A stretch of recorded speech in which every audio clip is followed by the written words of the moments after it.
किसी ने बड़े कमाल की बात कही है कि ऊपर वाले की अदालत में आपको क्रम से पहचाना जाता है, नाम तो सिर्फ यही लिया जाता है। अगर आप कर्म नहीं कर रहे तो आपको कुछ नहीं मिलने वाला, और अगर आज जो आप टाइम बर्बाद कर रहे हो वो टाइम आपको कल खुल के आंसू रुलाएगा। याद रखना, अगर आप कर्म करोगे तो ही आपको अच्छी जिंदगी मिलेगी। आज मैं आपको ऐसी कहानी सुनाने वाला हूं जिससे आपको शायद कर्म पे विश्वास होने लग जाएगा। एक गरीब किसान था, वो बहुत बड़ा गरीब था। तो एक मटका जो एक साधु होता है, उन्होंने एक सेव का उन्होंने बीज दिया। उन बीज को किसान जब अपने खेत में उगाया तो बहुत अच्छे सेब उगे, बहुत अच्छे, कि आसपास में इतने अच्छे सेब नहीं थे कहीं। जब किसान सेव लगे तो उनको तोड़कर सबसे पहली पेटी जो होती है वो उन साधु महाराज को भेंट करना चाहा जिन्होंने उन सूखे जमीन में जो बीज लगाए और जिसकी वजह से आज सेब उनके पास है। तो वो सबसे पहले गए और जो मटके दरवाजे होते हैं जो हर बार जो महाराज खोलते हैं, उन्होंने गेट खोला। तो किसान ने उनके प्रणाम किया और बोले कि हे महाराज, ये आपके लिए मैं कुछ भेंट लाया हूँ। उन्होंने कहा, मेरे लिए भेंट? किसान ने कहा, हाँ महाराज, क्योंकि जब मेरे पास कुछ नहीं था तो आपने जो बीज दिया उसी से मेरी जिंदगी खुशहाल हुई है, तो ये भेंट स्वीकार कीजिए। उन्होंने वो भेंट स्वीकार कर ली। बहुत अच्छे एप्पल थे कि इतने की आसपास में कभी ऐसे सेब नहीं थे और ऐसे सेब ना कभी महाराज ने देखे थे। महाराज ने सोचा, इतने अच्छे एप्पल मेरे लिए नहीं हो सकता, क्यों ना मैं अंदर बैठे जो महत जी है उनको दे दूं। तो वो जाकर बोले, महाराज जी, ये आपके लिए किसी ने भेंट दिए हैं। तो वो जाके उनके कमरे में कक्ष में रख आता है।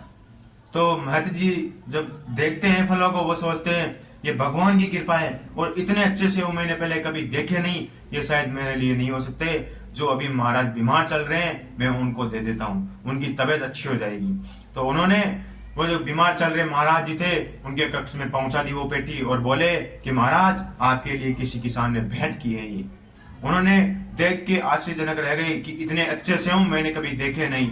और वो सोचे, क्यों ना, मैं तो स्वस्थ हो रहा हूँ जो, लेकिन जो मेरे लिए खाना वाना बना रहे हैं महाराज जी, मैं क्यों ना उनको भेंट कर दूं, क्योंकि ये ईश्वर की कृपा है, ये मेरे लिए नहीं हो सकते। इन्होंने जो वो सेव की पेटी थी वो जो रसोई में काम करते हैं उनको दे दी। और जो रसोई में जो काम करते थे वो उन सेव को देखकर वो भी आश्चर्यजनक रहेगी, इतने अच्छे सेव, ये शायद ईश्वर की कृपा, ये मेरे लिए नहीं हो सकते। तो वो सेव उन्होंने जो नए महाराज जी आए थे उनको दे दिए कि वो प्रसन्न हो जाएंगे। तो जब नए महाराज जी ने देखा वो, तो बोले कि ये बहुत अच्छे सेव है और ईश्वर मेरे ऊपर इतना जल्दी मेहरबान नहीं हो सकते, अभी मेरी तपस्या बाकी है। इसलिए उन्होंने सोचा, क्यों ना मैं इसको जो सबसे पहले दिखे मटके दरवाजे में जो गेट खोलते हैं उनको दे दूं। ये सेव की जो पेटी है इन्होंने वापस उनको दे दी और भेंट करी। तो उन्होंने बोला कि हे मैं महाराज जी, ये आपके लिए भेंट है। तो जो जो गेट मटके दरवाजे पे जो महाराज जी थे वो वहां मुस्कुरा, कुछ नहीं बोले और मुस्कुराए और वो भेंट स्वीकार कर ली। क्यों? क्यों?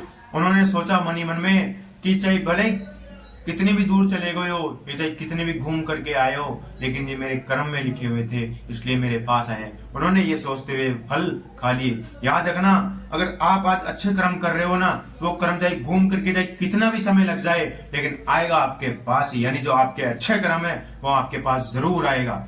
जिस प्रकार उस महाराज ने वो जो सेम की पेटी है वो भेंट कर दी, किसी को भेंट कर दी, लेकिन जो कर्म में लिखा था उनका जो कर्म अच्छा था, इसलिए वो घूम करके वापस उन्हीं के पास आई, जो किसान उन्हें सर्वप्रथम दिया था, और उन्हीं के पास वो घूम करके आई। तो इससे आपको एक ही सीख मिलती है कि जिंदगी में आप नहीं मानते ना कर्म को, तो जिंदगी में कर्म भी होता है जो आपको जिंदगी में आगे बढ़ा सकता है और अच्छी जिंदगी प्रदान कर सकता है। क्योंकि अच्छे कर्म किए हुए, अच्छे कार्य किए हुए कभी खाली नहीं जाते, उनके पुण्य आपको जरूर मिलते हैं। क्योंकि जिस प्रकार महाराज जी को वो स्वयं घूम करके आए, मिले, इतना समय लग जाने के बाद भी वो उन्हीं के पास आए। क्यों? क्योंकि उनके कर्म में लिखे थे, जो उन्होंने अच्छे कार्य किए थे ये उनका फल था, इसलिए वो घूम करके उन्हीं के पास आए। अब आपके भी पास आपका जो कार्य है, आपका जो काम है, क्या पता आप आज टाल रहे हो, लेकिन वो घूम करके आपके पास ही आएगा। क्यों? क्योंकि आपके कर्म में जो लिखा है, आपके जो किस्मत में लिखा है वो आपको जरूर मिलेगा, चाहे वो कितना भी घूम करके आ जाए। अगर आपको किस्मत में लिखा ना कि आप एक अच्छे इंसान बनोगे, तो चाहे आप कितने भी बुरे बन जाओ, लेकिन एक समय ऐसा आएगा जब आप एक अच्छे इंसान बन जाओगे। ये कहानी अपने को यही सीख देती है कि जिंदगी में कैसी परिस्थिति है अपने को कर्म करना नहीं छोड़ना चाहिए, क्योंकि कर्म ही जिंदगी का सबसे बड़ा अमूल्य समय होता है। और अमूल्य जो अपना जो जो एक कटोरा होता है उसमें जो रस होता है ये वो होता है कर्म, जिससे जिंदगी व्यक्ति की बन जाती है और संवर जाती है। इसलिए आपको वीडियो अच्छा लगे तो शेयर करना, और मिलते हैं अगले नेक्स्ट वीडियो में। तब तक के लिए चैनल को सब्सक्राइब जरूर कर लेना और कमेंट बॉक्स में जरूर बताना कि क्या आप भी कर्म पे विश्वास करते हो।